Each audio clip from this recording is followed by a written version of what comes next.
Ben, pois a Festa da Pita nace como un proxecto de intervención sociocomunitaria, poderíamos decir, como un proxecto de dinamización sociocultural. Naquel momento, a Asociación de Veciñas e Veciños, queríamos, desde a Asociación de Veciñas e Veciños, queríamos crear un elemento que xerase maior identidade ou que incrementase a autoestima pois, dos veciños e das veciñas. Non? A xente maior falábanos dun carnaval, naquele momento, dun entroido que se facía nos anos 60,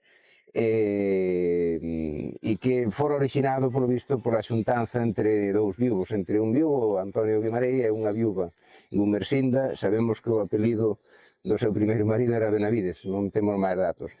Bueno, isto suscitara, polo visto, según os veciños que participaran da organización daquela festa, suscitara a creación ou a realización, a celebración dun entroido que era o Carnaval de Eiroás, e que dentro do casco urbano, que daquela xa empezaba a ser casco urbano, era o único que se celebraba, non? Quitando os entroidos de sociedade, como podían ser o do Liceo ou de outras sociedades e clubes privados.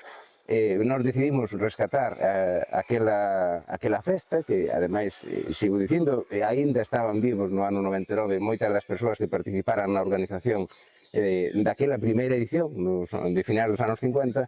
e ao rescatala no ano 1999 nós quixemos incardinala dentro do entroido tradicional galego, dentro do ciclo tradicional. Por suposto, cambiamos de nome e a celebración pasou a escoller aqueles días que, según os etnógrafos máis, bueno, que máis teñen estudiado a nosa cultura, pois compoñen o ciclo do entroido. Entón empezamos a celebrar, nas primeiras edicións celebramos co Colexio Xoves de Compadres e Comadres, despois deixamos que fora o propio centro quen o fixera no seu interior,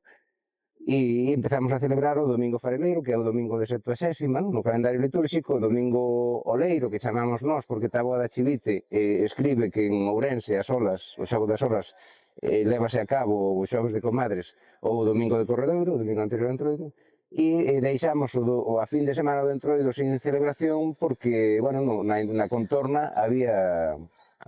xa moitas datas con esta festa e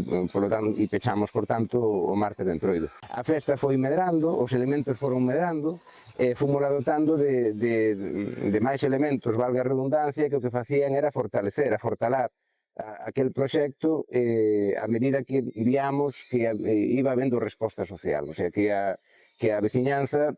parecíalle ben, ou asumía, ou aprobaba, e o seguía celebrando. Entón, aí foi como naceu a celebración da Boda da Pita, que é unha representación teatral en tono satírico do que pudo ser a orixe da festa, mesturada con todo o que pasou ao longo do ano, tanto no barrio como no país como no mundo. Creamos unha máscara, que é a Pita, que nace no ano 2001, 2002 é o primeiro ano que sae por vez primeira por completo. Bueno, hasta creamos un postre que non tuvera moito éxito, xa foi unha das cousas que tal. Implicamos os deseñadores e artistas locais, a pintores locais e pintoras, que nos fan a imaxe cada ano. Bueno, o que quero dicir é que a propia festa foi enxéndose de elementos que tentaban implicar a sociedade, tanto a veciñas e veciños como a comerciantes, como ao sector cultural, na creación dun elemento que nos representara un pouco a todas e a todos. Iso é un pouco o espírito que hai por trás da Festa da Pita.